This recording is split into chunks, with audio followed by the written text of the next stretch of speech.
काजी साहब, दो बड़ी जमातें पीपल्स पार्टी और नून लीग मद्दे मुकाबिल थी बज़ाहिर, तो वैसे तो 11 उम्मीदवार मैदान में हैं। कैसे देख रहे हैं आप, क्या देख रहे हैं, किसका पलड़ा भारी आपको दिखाई दे रहा है? मौजम, thank you very much. NA 133 का जो आज ज़िमनी इलेक्शन दोबारा हो रहा है, और मेरे अब तो इस वक्त जिस वक्त हम बात कर रहे हैं उस वक्त वो ख़त्म भी हो चुका हुआ है। ये वो सीट थी जो परवेज मलिक साहब अल्लाह जन नसीब करे उन्होंने जीती थी, और आपको याद होगा जब 2018 के इलेक्शन हुए थे तो उस वक्त उनको 79,699 वोट डले थे, और as compared to them Pakistan Tehreek Insaf को 70,293 वोट डले थे। और पीपल्स पार्टी के असलम गिल साहब जो हैं इनको 5,558 वोट डले थे। पाकिस्तान तहरीक इंसाफ आज नहीं है, उनके जो कागजात हैं वो रिजेक्ट हो गए थे from election commission of Pakistan, और बहुत सारे लोगों का कहना है कि शायद रिजेक्ट उनकी अपनी गलतियों की ही वजह से हुए थे। ये एक जो हल्का है जो हम पंजाब की बेसिकली ज्यादा देखते हैं, जिस तरह का हमने एक अगर ओवरऑल इसका व्यू करें तो पंजाब में ये एक है चीज कि ये जो हल्का भी है, और अगर कोई खुदा न खास्ता इस तरह कोई वफात हो जाए या कोई इस तरह की चीज हो जाए तो पीपल हैव दैट टेंडेंसी कि ये उन्हीं को वोट देते हैं जिनकी ये सीट होती है। पिछली 5 दफा से ये सीट पाकिस्तान मुस्लिम लीग नून की रही। परवेज मलिक साहब ने लाहौर में बहुत काम किया है। अब उनकी जो बेगम हैं शाइस्ता परवेज मलिक, जो रिजर्व सीट से रुकन कौमी असम्बली हैं, वो अब इसमें कॉन्टेस्ट कर रही हैं। क्योंकि वो इद्दत में हैं इसलिए उन्होंने इसकी फॉर्मली कहीं पर जाकर नहीं किया। अली परवेज मलिक जो उनका बेटा है, रुकन कौमी असम्बली भी है मुस्लिम लीग नून की तरफ से, वो ही सारी कैंपेन करता रहा है। और अब देखना यह है कि इसका रिजल्ट क्या आता है। अगर मैं टर्नओवर की बात करूं तो टू बी वेरी ऑनेस्ट, सुबह तो मेरे ख्याल में शायद लोगों को लग ही नहीं रहा था कि यहाँ पर बाई इलेक्शन हो रहा है। 12 बजे के बाद थोड़ा सा काम शुरू हुआ। टर्नओवर बहुत कम रहा है। मेरे ख्याल में वो टर्नओवर कम रहने की एक ये भी वजह है कि एक तो जो सिचुएशन है ओवरऑल लोगों की, आवाम की, वो भी, और सेकेंडली 3 साल की जब हुकूमत हो जाए तो उसके बाद लोगों का जरा सा चीजों को लेकर फर्क टेंजेंट पर लोग चले जाते हैं। और सबसे इंपॉर्टेंट चीज जो मैं कहूंगा कि देखिए, इस वक्त पिछली दफा कॉन्टेस्ट हो रहा था मुस्लिम लीग नून और पाकिस्तान तहरीक इंसाफ के दरमियान, और हम जितना मर्जी क्रिटिसिज्म करें 78,000 वोट लेना मजाक नहीं है। और उस वक्त पाकिस्तान तहरीक इंसाफ ने ये वोट लिए थे। आज पाकिस्तान तहरीक इंसाफ का वोटर ही नहीं बाहर निकला बिकॉज पाकिस्तान तहरीक इंसाफ कॉन्टेस्ट ही नहीं कर रही थी इसमें। सो ये एक ओवरऑल सिचुएशन है। कहा बहुत कुछ जा रहा है, हमने देखा है, लेकिन मौजूद जो एक चीज जो मेरे लिए बड़ी तकलीफ दे है, being a journalist, being a person जो मीडिया को देखता है, कि हम आज 2021 में भी 1000 और 2000 में लोगों के वोट बिकते देखे हमने। मेरे ख्याल में ये आज भी अगर हम उसी 80 की दिहाई की सियासत को देखें जहां पर कहा जाता था कि जी हलवे के ऊपर, देगों के ऊपर वोट बिकते हैं और कीमे वाले नानों पे बिकते हैं, तो आज लेकिन काजी साहब एक तरक्की हुई है कि पहले हलवे और कीमे पे हो जाता था, लेकिन अब 2-2.5 हज़ार रुपया देना पड़ता है। इन्फ्लेशन बढ़ गई है ना मौजम, इन्फ्लेशन बढ़ गई तो लोगों का ख्याल है कि अब 2-2.5 हज़ार में। लेकिन मौजम ये चीज देखें कि कितनी बदकिस्मती है हमारे इस निजाम की, इस जमहूरियत की, जिसके आप, मैं और हम सारे लोग दावेदार हैं कि हम लोग 1000 से लेकर 2,500 तक में हमने अपने वोट को बेच देते हैं। मतलब इंतहा है इस चीज की। और हम लोग फिर बात करते हैं कि जमहूरियत होनी चाहिए और जमहूरियत इज द बेस्ट रिवेंज, ये वाली सारी चीजें हम बात करते हैं। वोट को इज्जत दो की बात करते हैं। इस बात पे मैं आपसे पूछना चाहूंगा, जैसे हम सिर्फ तनकीद जो है वो उन लोगों पे कर रहे होते हैं जो खरीद रहे होते हैं, तो हमें अपने गिरेबानों में नहीं झांकना चाहिए कि अवाम इस हद तक गिर गई है कि वो 2,000 रुपए में अपना जमीर बेच देते हैं। बिल्कुल ठीक कह रहे हैं। मैं ये एक साइड की बात नहीं करता। वो देखें, वो तो खरीदने के लिए आए हैं। वो कहते हैं ना, यहाँ पर हर चीज बिकने के लिए पड़ी है, बस what you have to do is to pay accordingly. लोग बिल्कुल मेरे ख्याल में ये जो खरीद रहे हैं वो तो आए ही इसीलिए थे कि हमने खरीदना है। लेकिन आप देखें कि इसको, मतलब हम किसकी बात कर रहे हैं? हम 22 करोड़ अवाम को रोज बता बता के, अगर एक आम आदमी की सोच आज भी ये है कि मेरे लिए विजन, सोच मेरे लीडर की वो क्या है, वो बहुत पीछे रह गई है। मेरे लिए ये है कि आज की दिहाड़ी में कैसे गुजार लेता हूं। आज के दिन के अंदर अगर मुझे 2-2.5 हज़ार रुपया मिल जाता है और हम घर के 5 अफराद हैं और 15-20 हज़ार मिल जाता है, तो आप सोचिए कि लोगों की जो स्टैंडर्ड ऑफ लाइफ है और जो लोगों की चॉइस ऑफ अपॉर्चुनिटी है, वो डेमोक्रेसी नहीं है। वो ये है कि हमारा आज का दिन, आज के दोपहर का खाना, आज के रात का खाना मेरे और मेरे घर वालों का अगर गुजर जाता है इन पैसों से, या हम एक हफ्ता गुजार लेते हैं, तो मेरे ख्याल में ये वो एक बहुत बड़ा सवालिया निशान है जो मेरे ख्याल में हमें, जो आप जिस बात की निशानदेही करें गो कि बिल्कुल ऐसी ही बात है। तो क्या ऐसे में अवाम की हालत ज़ार जो कि इस हद तक ख़राब है, उसको बदलने में इन तमाम लोगों के कॉन्फ्लिक्ट ऑफ इंटरेस्ट नहीं आ जाएगा कि अगर हालत ज़ार बदल गई तो ये लोग ख़रीदेंगे कैसे वोट? मतलब ये बात मैं अक्सर ये चीज कहता हूं कि अगर आपने अपनी पूरी कौम को इस काम पर लगा दिया कि आपने उनको पैसे देकर खरीदने लग गए, तो फिर उसका जो रिजल्ट है वो मेरी आपकी आइंदा आने वाली नस्ल भुगतेगी। आप ये बात इस वक्त बिल्कुल ठीक है, इन्फ्लेशन भी है, लोगों की जो जिंदगी जिस तरह गुजार रही है वो भी एक बहुत बड़ा सवालिया निशान है, लोगों को तनख्वाहें नहीं मिलती, लोग खज्जल ख्वार हो रहे हैं, ये सब कुछ है। लेकिन आप ये देखें कि आपने आज अपनी कौम को, मैं किसी दूर दराज इलाके की बात नहीं कर रहा, मैं पंजाब, दारुल खिलाफा, पंजाब का लाहौर, जहां पर से पूरे पाकिस्तान की सियासत चलती है, आज आपने वहां पर ये हरकतें करके, और लोगों ने, जिन्होंने पैसे दिए वो भी और जिन्होंने पैसे लिए वो भी, आपने ये सिर्फ बता दिया है कि इस मुल्क में जमहूरियत कितनी बाआसानी बिकती है, और लोग भी बिकते हैं और खरीदने वाले बड़े अच्छे दाम लगा लेते हैं। लेकिन अफसोस ये है कि 1,000 रुपए से लेकर 2,500 तक में एक इंसान को आपने खरीद लिया।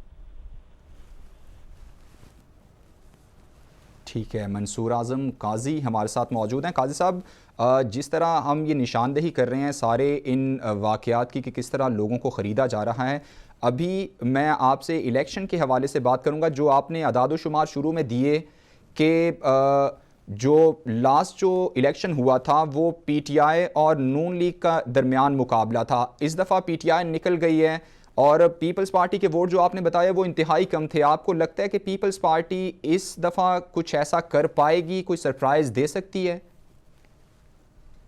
अच्छा देखिए, इसमें आके हमने देखा कि राजा परवेज अशरफ साहब लाहौर रहे हैं, उन्होंने आके पूरी कंपेन भी की है, बहुत सारी जगहों पर उन्होंने अपनी कंपेन्स की, जाते रहे हैं, बहुत सारे लोगों को उन्होंने मिलाया है, चीज़ों को साथ लेकर चले हैं। लेकिन मैं फिर वो ये कहूँगा कि पिछली दफ़ा 2018 के इलेक्शन के अंदर अल्लाह जनसीब करे परवेज मलिक साहब को 79,699 वोट डले। पाकिस्तान तहरीक इंसाफ के उस वक्त एजाज चौधरी साहब, जो इस वक्त सेनेटर हैं पाकिस्तान तहरीक इंसाफ के, इनको 77,293 वोट डले। और तीसरे नंबर पे तहरीक लबैक टीएलपी वाले आए 13,223। पीपल्स पार्टी चौथे नंबर पे थी और असलम गिल साहब तब भी थे, और तब इनको 5,558 वोट डले थे। अब सवाल ये है कि इतने 3 सालों के अंदर पाकिस्तान तहरीक इंसाफ ने तो जो किया वो तो हम सबको पता है। पाकिस्तान पीपल्स पार्टी ऑपोजिशन की जमात है, पाकिस्तान मुस्लिम लीग नून ऑपोजिशन की जमात है। क्या इन लोगों ने कुछ ऐसा किया, या लोगों का इन पे ट्रस्ट लेवल, अगर मैं पीपल्स पार्टी की बात करूं, कहां पर लोगों का ट्रस्ट लेवल इनके साथ हुआ? क्योंकि जब तक ये कैंपेन शुरू नहीं हुई थी उससे पहले तो हम लाहौर में इनकी प्रेजेंस ही नहीं देख रहे थे। प्रेजेंस नून लीग की थी, और मेरे ख्याल में कोशिश बहुत की है पाकिस्तान पीपल्स पार्टी ने।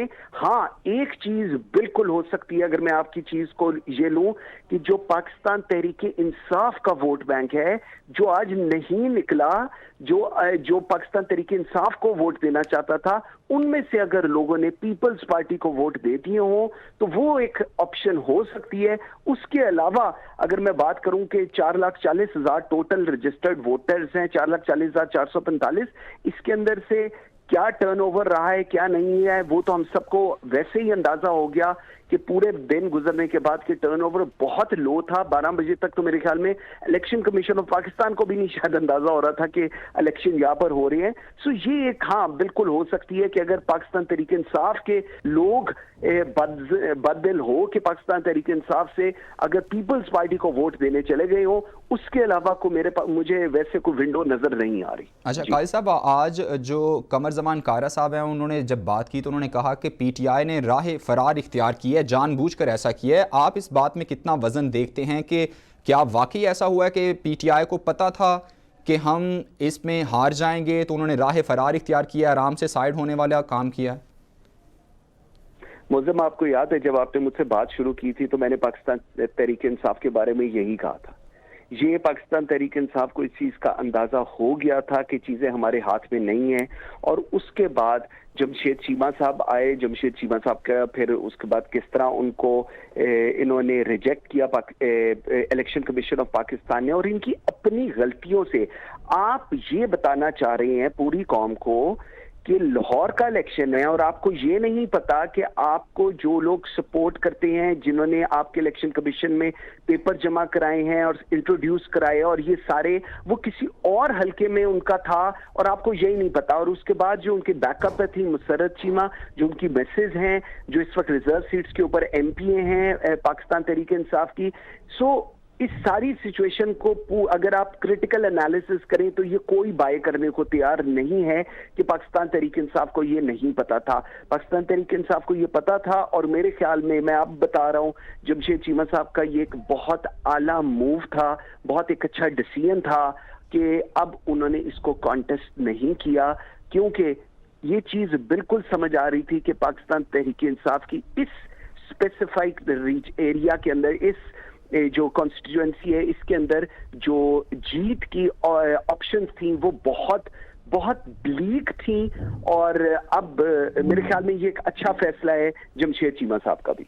काजी साहब, ये मुल्क की हालात की वजह से है, गवर्नमेंट की परफॉर्मेंस की वजह से ये डर है कि उन्होंने खुद से ही अपने आप को हारे हुए लश्कर में शुमार कर लिया, या फिर नून लीग इतनी ताकतवर है इस हल्के में? नून लीग का ताकतवर होना ना होना एक सेकेंडरी ऑप्शन हो गई आपकी। आपने अपनी परफॉर्मेंस से सारा कुछ खराब किया। मैं आज भी ये कहता हूं कि इमरान खान साहब पाकिस्तान तहरीक इंसाफ को किसी दुश्मन, किसी ऑपोजिशन, किसी पीडीएम की जरूरत नहीं। उनके लिए उनकी अपनी परफॉर्मेंस ही सबसे बड़ा सवालिया निशान है। उनकी परफॉर्मेंस ही उनके साथ ये सब कुछ करा रही है। आप सोचें, आज 3.5 साल के बाद prime minister Imran Khan cabinet की मीटिंग के अंदर कहते हैं आप लोगों ने अगले 3 महीने मुल्क से बाहर नहीं जाना, आपने इस्लामाबाद से नहीं जाना। क्यों ये स्टेटमेंट्स आ रही हैं? इसकी क्या रीजन है? आप जो हमें बताया जा रहा होता है कि जी इकोनॉमी बड़ी ग्रोथ कर रही है, जो वो मुजम्मिल साहब हमें आके बता रहे होते हैं, गलत नंबर्स हमारे साथ शेयर कर रहे हैं, और उनका ख्याल है कि लोगों को पता नहीं। बिल्कुल उन लोगों को नहीं पता होगा जिनको इकोनॉमी का नहीं पता, लेकिन जिन लोगों को पता है उनको आप गलत चीज सेल मत करें। लेकिन काजी साहब, पता तो सबको है, आटा चीनी दाल तो सभी लेते हैं, सबको पता चल रहा है कि क्या हो रहा है इकोनॉमी के साथ। एग्जैक्टली ये एक, मैं हमेशा कहता हूं, ये होते हैं मुअज़्ज़म डायरेक्ट टैक्सेस। आप जब आटा, घी, पेट्रोल, ये चीजों के प्राइसेस बढ़ाते हैं, ये हैं डायरेक्ट टैक्सेस। आज आप पूछें इनके, जी आपने पिछले 1 साल में, आप कहते हैं जी हमने टैक्स बहुत ज्यादा इकट्ठा कर लिया। ओके, आप मुझे ये बताएं कि नंबर ऑफ टैक्स पेयर्स कितने इंक्रीज हुए? हम लोग ना दूसरी साइड की स्टोरी सुनते हैं, टैक्स हमने ज्यादा इकट्ठा कर लिया, किधर से किया ये भी बता दें जरा, किस एक जगह से किया वो भी कर लें, लेकिन आपकी टैक्स ब्रैकेट कितनी बड़ी हुई है ये किसी को नहीं बताना आपने। सो वो बड़ा अच्छा है कि जी हमारा पेट्रोल सबसे सस्ता है, लेकिन सबसे सस्ता है पूरे रीजन में, लेकिन आप ये नहीं बताते कि पर कैपिटा इनकम हमारी कितनी है यहाँ पर। सो आप stop telling one side of the stories. आप उन लोगों को बताएं जिनको वाकई शायद इकोनॉमी को ना पता हो, या वाकई जो आप लोगों की बातों में आती है। और ये 22 करोड़ अवाम इनकी बातों में आती है, ये सबकी बातों में आती है। ये 1000 से लेकर 2500 बिकने वाले वोट कौन लोग हैं जो इनकी बातों का यकीन करते हैं तो अपने आप को बेच देते हैं ना, वरना कौन बेचेगा अपना वोट? जिसका तकद्दुस इतना है, जिससे मैंने अपने मुल्क को चलाना है, मैंने फेथ देना है उस शख्स को कि मैं तुम्हें वोट दे रहा हूं, मैं एक, ये फर्ज है हम पे कि हम उनको ये वोट अपना सही तरीके से कास्ट करें। अगर मैं वो भी बेचने पर आ गया हूं तो मैं किस किस्म का आदमी हूं? मैं किस किस्म के हम लोग हैं? हम कौन सी जमहूरियत की बात कर रहे हैं? हम वो, sorry to use this word, वो डुगडुगी की तरह ये नचाते हैं हमें, हम बंदरों की तरह नाचते फिरते हैं इनके आगे, बिकॉज इनके हाथ में उस वक्त ये है। सो ये बस क्या इसमें बात करें, यही है इस कौम की किस्मत, और इसकी किस्मत किसी ने नहीं बदलनी, क्योंकि हमें अपनी किस्मत बदलने का शौक नहीं, इस 22 करोड़ अवाम को अपनी किस्मत बदलने का शौक नहीं है मौजम, जिसकी वजह से बिल्कुल, हमारे हर एक को अपनी किस्मत अगर बदलने का शौक नहीं तो किस्मत खुद से तो बदल नहीं सकती। बहुत शुक्रिया, मंसूर आजम काजी हमारे साथ मौजूद थे।